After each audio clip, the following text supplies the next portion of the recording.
ஜெய் சாய்ராம். ஸ்ரீ சாயி சச்சரிதம். அந்தர்யாமியாய் விளங்கும் ஸ்ரீ சாய்பாபாவுக்கு இப்பணியினையும் என்னையும் சமர்ப்பிக்கிறேன். அத்தியாயம் 1. நமஸ்காரங்கள். பாபா கோதுமை மாவு அரைத்த நிகழ்ச்சியும் அதன் தத்துவ உட்கருத்தும். புராதனமானதும் மிக்க மரியாதை உள்ளதுமான வழக்கத்தின்படி ஹமத் பந்த் இந்த சாயி சச்சரிதத்தை பல்வேறு நமஸ்காரங்களுடன் ஆரம்பிக்கிறார். முதலில் எல்லாவித இடையூறுகளை நீக்குதல் பொருட்டாகவும் தன் பணி வெற்றியுறவும் 5 கரத்தனை யானை முகத்தனை மிக்க பணிவுடன் தலை தாழ்த்தி வழங்குகிறார். ஸ்ரீ ஷீரடி சாயியே கணபதி என்றும் கூறுகிறார். பின் தன் மனதிலே உதித்த எண்ணங்களை உயர்த்தி உணர்வூட்ட தம் தாய் சரஸ்வதியை நமஸ்கரிக்கின்றார். ஸ்ரீ சாயி அறிவின் தெய்வமே என்றும் அவரே தன் வாழ்க்கை கீதத்தை அளவுடன் பாடுகிறார் என்றும் கூறுகிறார். ஆக்கல், காத்தல், அழித்தல் என்னும் முத்தொழிலையும் முறையை நிகழ்த்தும் பிரம்மா, விஷ்ணு, சங்கரர் ஆகியோரையும் வணங்கி சாய்நாதர் அவர்களுடன் ஒன்றானவர் என்றும் சம்சாரம் என்னும் ஆற்றினை நாம் தாண்ட நம்மை சுமந்து செல்லவல்ல மாபெரும் சத்குரு என்றும் விளம்பி பின்னர் பரசுராமரால் உயர்த்தப்பட்ட கொங்கண தேசத்தில் அவதரித்து தம்மை காக்கும் தம் குல தெய்வமான நாராயண் ஆதித்நாத் மற்றும் குடும்பத்தின் ஆதி புருஷரையும் நமஸ்கரித்து பின்னர் தனது கோத்திரத்தில் அவதரித்த பரத்வாஜ முனிவரையும் பல்வேறு ரிஷிகளான யக்ஞவல்யர், பிருகு, பராசரர், நாரதர், வேதவியாசர், ஜனகர், ஜனந்தனர், ஜனத்குமாரர், சுகர், சௌனகர், விஸ்வாமித்திரர், வசிஷ்டர், வால்மீகி, வாமதேவர், ஜைமினி, வைசம்பாயனர், நவயோகீந்திரர் முதலியோரையும் நவீன மகான்களாகிய நிவ்ருதி, ஞானதேவர், சோபான்,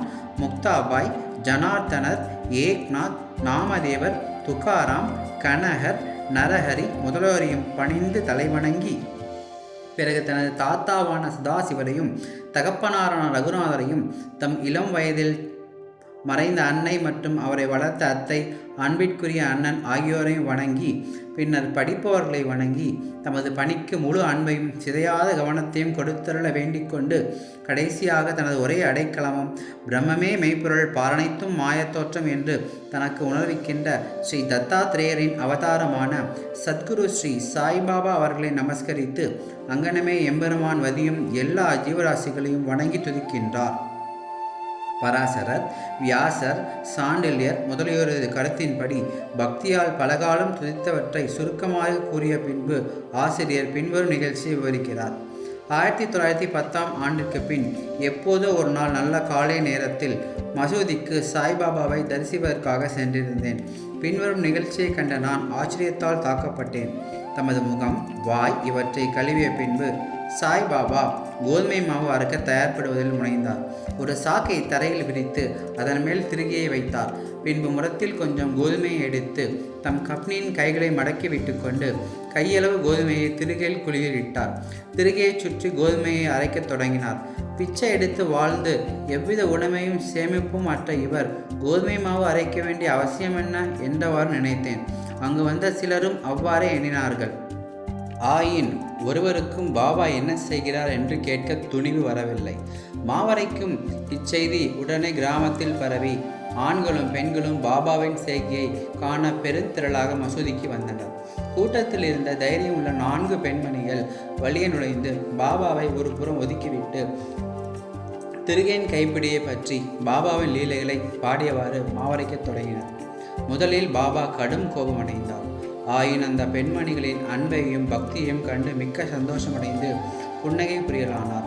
அவர்கள் அவ்வாறு அழைத்து கொண்டிருக்கையில் பாபாவுக்கு வீடோ பிள்ளைகளோ அன்றி அவரை கவனிக்க யாருமே இல்லையாதலாலும் அவர் பிச்சை எடுத்து வாழ்ந்தாராதலாலும் அவருக்கு ரொட்டி செய்ய கோதுமை மாவு தேவை இருக்கவில்லை.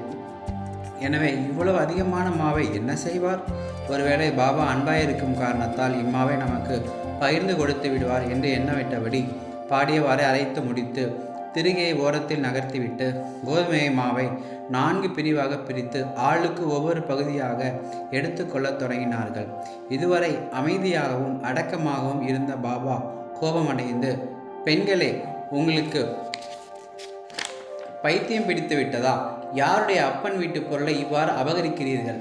நீங்கள் தடங்களின்றி மாவை எடுத்து செல்வதற்கு நான் முன்னம் உங்களிடம் கடன்பட்டிருக்கிறேனா என்ன? தயவு செய்து இப்போது இதை செய்யுங்கள்.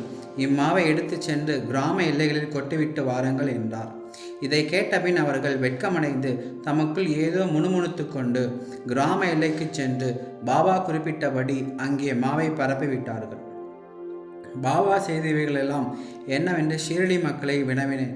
காலரா நோய் கிராமத்தில் பரவி கொண்டிருப்பதாயும் இது அதையே எதிர்க்க பாபாவின் பரிகாரமாகும் என்று கூறினார். கோதுமை மாவு அரைக்கப்படவில்லை, காலராவே அரைக்கப்பட்டு கிராமத்துக்கு வெளியில் கொட்டப்பட்டது. இந்நிகழ்ச்சியின் பின்னர் காலரா மறைந்து கிராம மக்கள் மகிழ்ச்சி விட்டனர்.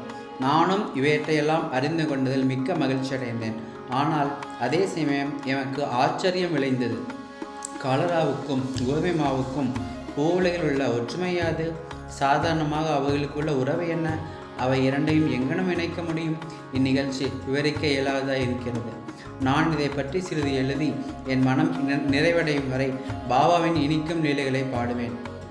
இந்த லீலையை பற்றி இவ்வாறாக எண்ணமிட்டவேன் என் உள்ள மகிழ்ச்சியால் நிறைந்தது. இங்கெனம் நான் பாபாவின் வாழ்க்கை வரலாறான சச்சரிதத்தை எழுத உணர்ச்சியூட்டப்பட்டேன். பாபாவின் அருளுடனும் ஆசியுடனும் இப்பணி வெற்றிகரமாக நிறைவேற்றப்பட்டது என்பதையும் நாம் அறிவோம். மாவரைத்ததன் தத்துவ உட்கருத்து.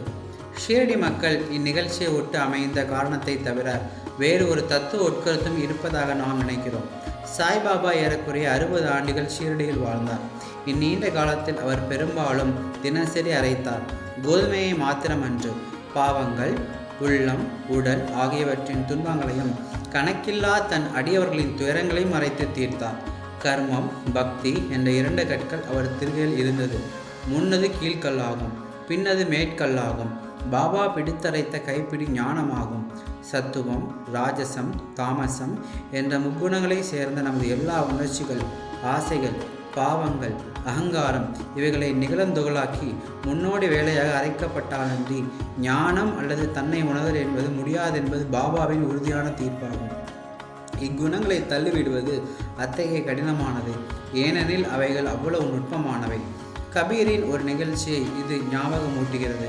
ஒரு பெண்மணி சோளத்தை அரைத்து கொண்டிருப்பதை பார்த்துவிட்டு அவர் தன் குரு நிரஞ்சனரிடம், திருகையில் இடப்பட்ட சோளத்தை போன்று இவ்வுலக வாழ்க்கை என்னும் திருகையாலேயே நசிக்கப்படும் போது நான் அஞ்சுவதனால் அழுகிறேன் என்றார். நிரஞ்சனர், பயப்படாதே, நான் செய்வது போல் இத்திருகையில் உள்ள ஞானம் எனும் பிடியை பிடித்துக்கொள். அதிலிருந்து நெடுந்தூரம் சென்று தெரியாதே, ஆயின் உட்புறமாக திரும்பு, அப்போது நீ காப்பாற்றப்படுவது நிச்சயம் என்று பதிலளித்தாராம். ஸ்ரீ சாயியை பணிக. அனைவருக்கும் சாந்தி நிலவட்டும். ஜெய் சாய்ராம்.